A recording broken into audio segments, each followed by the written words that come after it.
الحمد لله رب العالمين والصلاة والسلام على رسوله الكريم أما بعد قال الله تعالى في القرآن المجيد أعوذ بالله من الشيطان الرجيم بسم الله الرحمن الرحيم والذين جاهدوا فينا لنهدينهم سبلنا وإن الله لمع المحسنين۔ لہو وطن کے شہیدوں کا رنگ لایا ہے، لہو وطن کے شہیدوں کا رنگ لایا ہے، اچھل رہا ہے زمانے میں نام آزادی۔ محترم سامعین اور نوجوانان اسلام، مسلمان کی زندگی کا ہر لمحہ اور موقع جو قرآن و سنت کے مطابق ہو وہ عبادت ہے۔ مسلمان کا سونا، جاگنا، اٹھنا اور بیٹھنا، دوستی اور دشمنی اگر اللہ کے لیے ہو تو یہ بھی عبادت ہے۔ جہاں مسلمان کو 5 وقت کی نماز پڑھنے کی تاکید فرمائی ہے اور رمضان المبارک کے روزے کا حکم دیا، مالدار پر زکوٰۃ اور حج کو فرض قرار دیا، وہیں لوگوں کو اس بات کی تعلیم دی کہ اپنے ملک اور قوم کی خدمت کا فریضہ بھی انجام دیں۔ ملک اور قوم کی خدمت حضرت محمد صلی اللہ علیہ وسلم کی تعلیم کے مطابق ہو تو یہ بھی عبادت ہے۔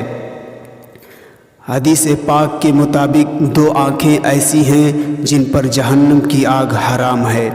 ایک وہ آنکھ جو اللہ کے ڈر سے روئے، دوسری بات فرمائی کہ اس آنکھ پر بھی جہنم کی آگ حرام ہے جو سرحد اور ملک کی حفاظت کرے۔ ایک آدمی تہجد کی نماز پڑھ رہا ہے اور دوسرا آدمی اپنے بیوی بچوں کو چھوڑ کر سرحد کی حفاظت کر رہا ہے۔ علماء فرماتے ہیں اس تہجد پڑھنے والے کے مقابلے میں سرحد کی حفاظت کرنے والا ہزاروں درجے فضیلت رکھتا ہے۔ ہمارے نبی صلی اللہ علیہ وسلم نے ہمیں اپنے ملک کی حفاظت کا سبق دیا کہ آدمی نماز اور عبادت کے ساتھ وطن کی محبت بھی اپنے دل میں پیدا کرے۔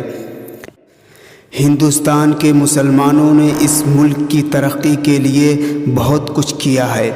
1857 عیسوی کے غدر سے لے کر آج تک اس ملک کی تعمیر اور ترقی میں مسلمان اہم رول ادا کرتے رہے ہیں۔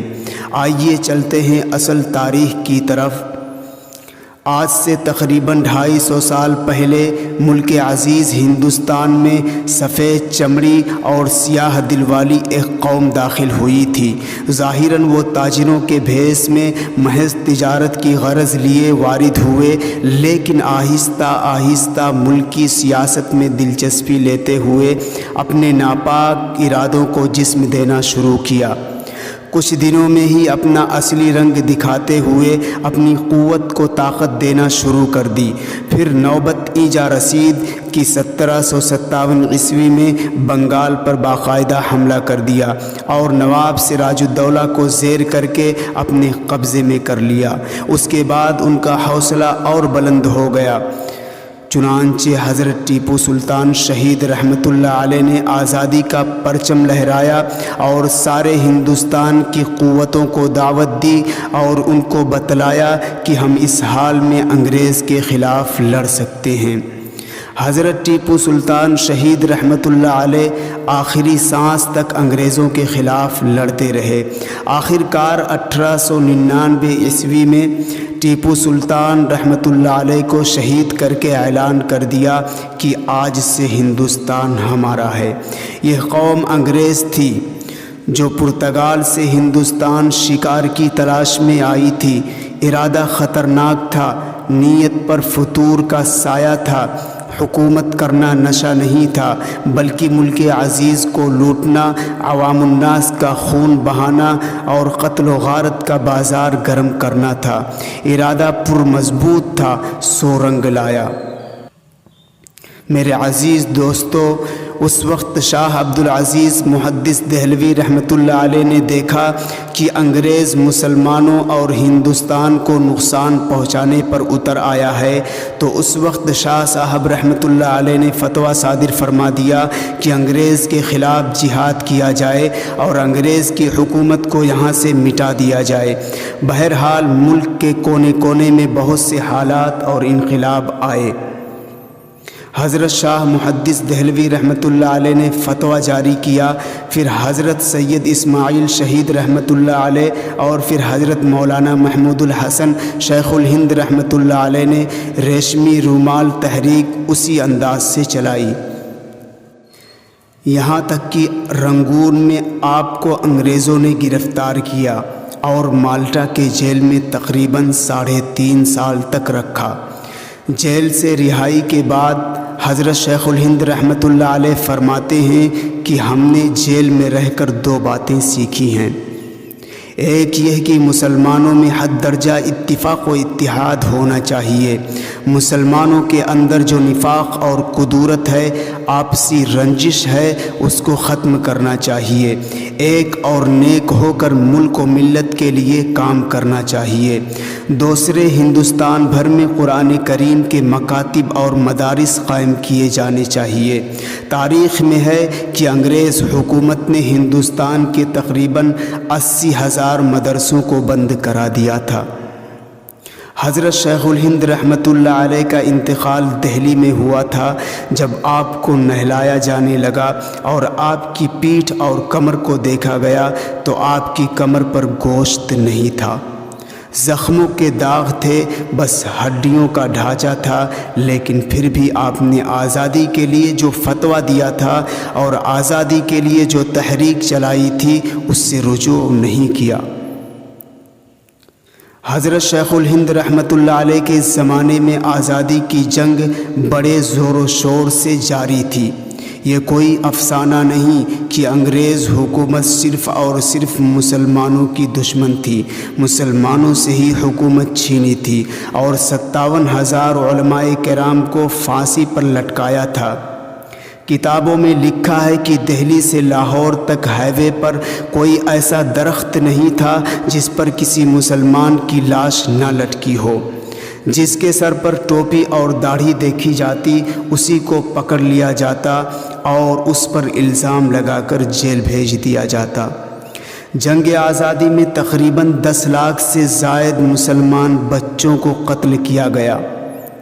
تاریخ میں لکھا ہے کہ لال قلعہ کے سامنے توپ نصب کر دی گئی تھی، لوگوں کو لایا جاتا اور توپ میں باندھ دیا جاتا اور توپ کو داغا جاتا تو پرخچے اڑ جاتے۔ اور سنیے، حضرت مولانا عنایت علی صاحب رحمۃ اللہ علیہ جو بہت بڑے نواب تھے، ان کو اور ان کے گھر والوں کو حویلی سے نکال دیا، ایک سوئی تک اٹھانے نہیں دیا۔ ایسے لوگ جو ارب پتی تھے انگریزوں کے ظلم سے دانے دانے کے محتاج ہو گئے۔ 2-4 واقعات ایسے نہیں، ہزاروں واقعات ہیں جو سنیں گے تو دل دہل جائے گا۔ ظلم کی داستان 1-2 سال نہیں بلکہ 90 سال تک جاری رہا۔ ہمارے علماء اور رہنماؤں نے برابر قربانی دی۔ ارباب علم و دانش، آپ کو یہ معلوم ہوگا، آپ کو سن کر یہ تعجب ہوگا کہ لاہور کی بادشاہی مسجد جہاں آج علامہ اقبال رحمۃ اللہ علیہ کا مزار ہے، اس کے پیچھے کافی جگہ تھی۔ ایک انگریز نے لکھا ہے کہ میرے سامنے 40 علماء کو قیدی بنا کر لایا گیا اور ایک بہت بڑا کڑھاؤ کہ جس میں تیل جل رہا تھا، ایک عالم کو اس میں ڈال دیا جاتا اور دوسرے عالم سے کہا جاتا کہ دیکھو آزادی دلانے والوں کے ساتھ مت رہو ورنہ یہی حال تمہارا بھی ہوگا۔ اس نے لکھا ہے کہ 40 کے 40 علماء جل بھون کر راکھ ہو گئے لیکن کسی نے آزادی سے انحراف نہیں کیا۔ جب امرتسر جل رہا تھا نامی کتاب پڑھیں تو آپ کو معلوم ہوگا کہ 90 لاکھ مسلمانوں کو اس زمانے میں شہید کیا گیا محض اس لیے کہ وہ مسلمان تھے۔ مسلمانوں نے اتنی بڑی قربانی دی، مگر افسوس کہ ہمارے نوجوانوں کو معلوم ہی نہیں کہ اس ملک کے لیے ہم نے بہت کچھ قربان کیا ہے۔ ہمارے بزرگوں نے اس ملک کی خاطر 100 سال تک نسل در نسل اپنی جانوں کا نذرانہ پیش کیا ہے۔ مٹ گئے خود پر نہ مٹنے دی وطن کی آزادی، مٹ گئے خود پر نہ مٹنے دی وطن کی آزادی، ان شہیدان وطن کو بارہا میرا سلام۔ برادران ملت، حضرت حسین احمد مدنی رحمۃ اللہ علیہ کا واقعہ سماعت فرمائیے۔ شملہ میں جلسہ ہو رہا تھا، انگریز وائسرائے تقریر میں کہہ رہا تھا کہ کون ہے جو ہمیں اس ملک سے نکال دے۔ اس کی بات پر سب خاموش۔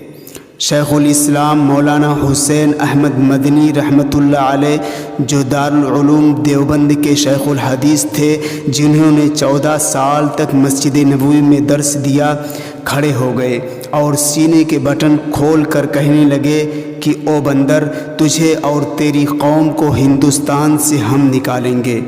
اس نے کہا آپ بیٹھ جائیے، میں آپ سے بات نہیں کر رہا ہوں، یہ ہمارے علماء کی قربانی ہے، اللہ تعالیٰ نے ان کو جانباز اور بے باک بنایا تھا۔ وہ ایسے لوگ تھے کہ سوائے خدا کے دنیا کی کسی بھی طاقت سے نہیں ڈرتے تھے۔ اب حالات ایسے ہیں کہ ہمارے ملک کے اندر مسلمانوں کی قربانی کو پس پشت ڈال دیا گیا۔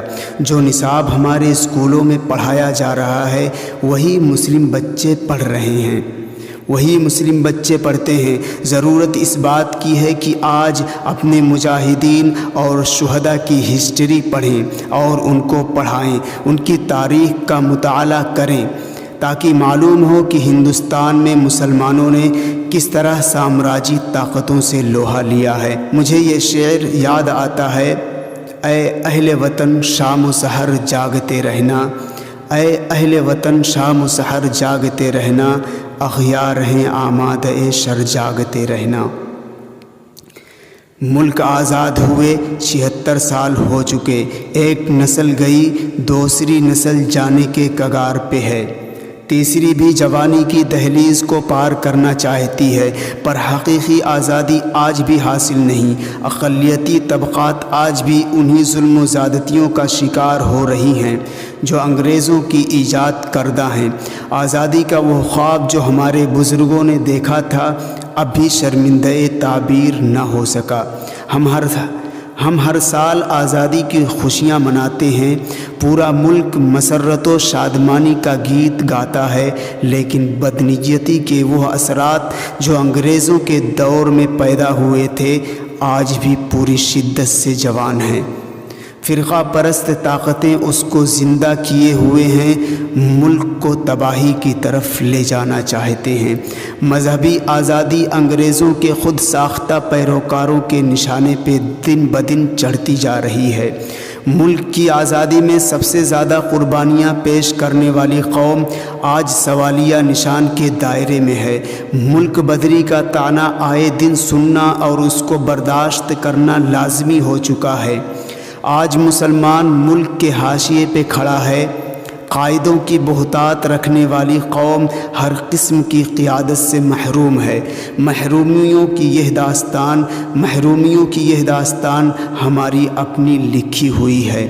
ہمیں یہ بات ذہن نشین کر لینی چاہیے کہ یہ ملک ہمارا ہے، اس ملک کے لیے ہم نے بے شمار قربانیاں دی ہیں، ملک کو ہم نے بنایا اور سنوارا ہے۔ اس سلسلے میں یہ بات عرض کرنا چاہوں گا کہ 15 اگست کو ہندوستان کی آزادی کا جشن منایا جاتا ہے اور منانا بھی چاہیے، اور ہم خوش ہوتے ہیں کہ ہمیں آزادی مل گئی۔ حقیقت یہ ہے کہ ابھی ہندوستانی مسلمانوں کو ان کے جائز اور ضروری حقوق نہیں مل سکے ہیں، اس لیے مسلمان اس ملک میں برابری کا حق چاہتا ہے۔ اس شعر کے ساتھ اپنی تقریر کو ختم کرتا ہوں۔ ہم خون کی قسطیں تو کئی دے چکے لیکن اے خاک وطن قرض ادا کیوں نہیں ہوتا؟ اے خاک وطن اب تو وفاؤں کا صلہ دے، اے خاک وطن اب تو وفاؤں کا صلہ دے، میں ٹوٹتی سانسوں کی فصیلوں پہ کھڑا ہوں۔ اللہ تبارک و تعالی ہمیں بزرگوں کے نقش قدم پر چلنے کی توفیق عطا فرمائے اور اس ملک کی ترقی کے لیے محنت کرنے والا بنائے اور اس ملک کا سچا اور پکا بے باک اور جانباز سپاہی بنائے۔ وآخر دعوانا ان الحمد للہ رب العالمین۔